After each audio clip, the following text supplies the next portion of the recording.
Remember that time you went to Best Buy, Target, GameStop, Walmart, or wherever else with a few dollars and the goal of finding something new to play? A game you knew was a banger that wouldn't break the bank. You're just lost in the game section and all of a sudden you see a game you wanted. Wow, $20? Maybe less. But man, why is this case so ugly? You just have to remember this exact phenomenon when you were introduced to the world of Xbox Platinum Hits, Nintendo Selects, PlayStation Greatest Hits, or even Sega All-Stars. This little sub-series of game releases was a hero to anyone on a budget. It used to be heaven finding one of these used on top of already being cheaper than their mainline counterparts.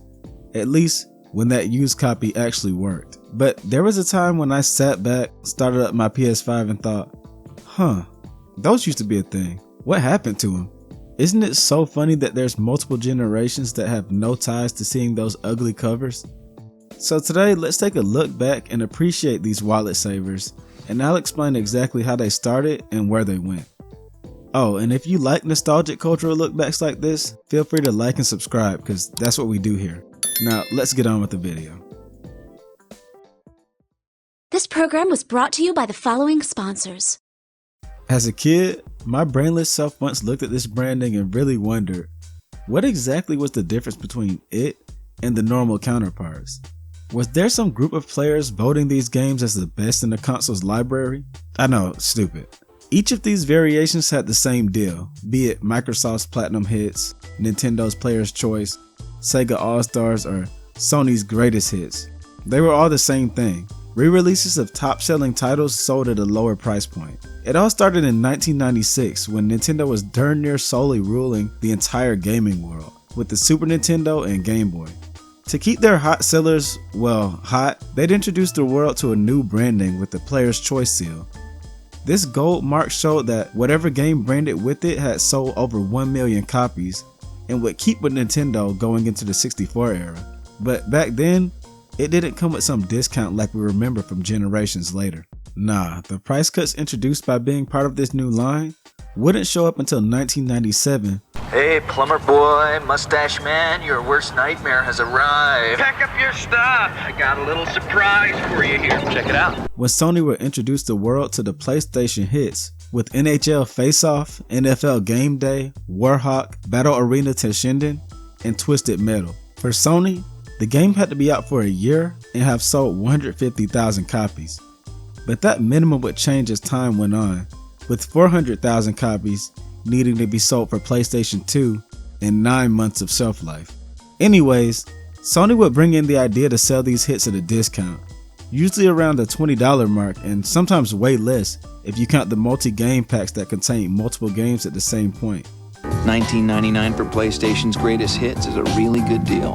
Sony just knew they had gold on their hands, as they'd be the trailblazers and the ones who understood that there was so much money to be made with the Greatest Hits brand.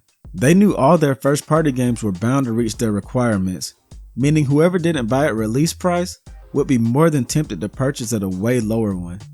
And then they started dropping Greatest Hits editions of games that had sequels coming out, maximizing profits with old titles. They'd also introduced the premise of some Greatest Hits coming with some kind of bonus, which could come in the form of a soundtrack CD, new box art, a demo for a new game, and new game patches that could range from bug fixes and added characters and levels to adding vibration or analog support. This was seen with games like Heavy Rain, Virtua Fighter 4, Silent Hill 2, Spyro Year of the Dragon, Dragon Ball Z Budokai 3, Devil May Cry 3, and Midnight Club 3.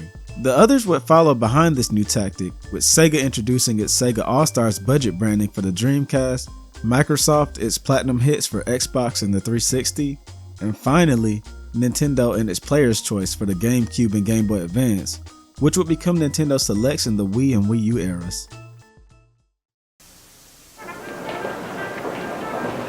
Buy the Nintendo GameCube for only $149.95 and receive The Legend of Zelda: The Wind Waker.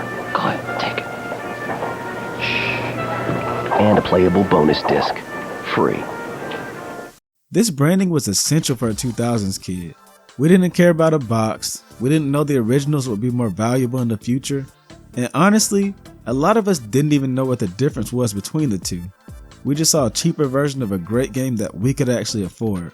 There were a few feelings like walking into the store and seeing Halo, Ratchet & Clank, or Tony Hawk for $20 or less, without having to go out of your way to hunt down or wait for a used copy that worked. It was a simpler time when such things weren't just luxury and appreciated, but necessary. Like I said, Sony cracked the code with pairing discounts on top of the greatest hits branding, allowing companies to make more money while working on newer projects.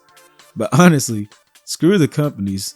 Those brands didn't just let us afford the games, but let us get hands on updated versions of said games, or get our hands on the games at all. In a world before digital offerings and before everything went digital, there was a very real chance that popular games could go straight up MIA, meaning that down the line, you may never find the game at a decent price, if at all.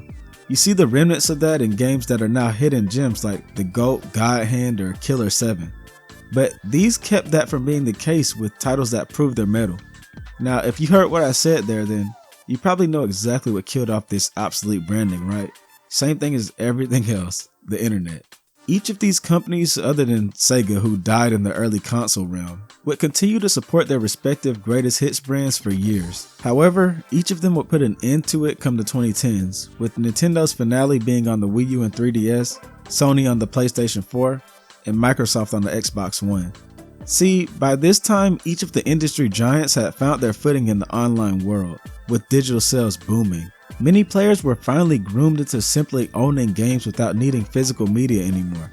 To me, this was helped by Steam, the 360, PS3, and Wii era, introducing the world to download-only titles such as Castle Crashers, Mega Man 9, and the other games from this netware period.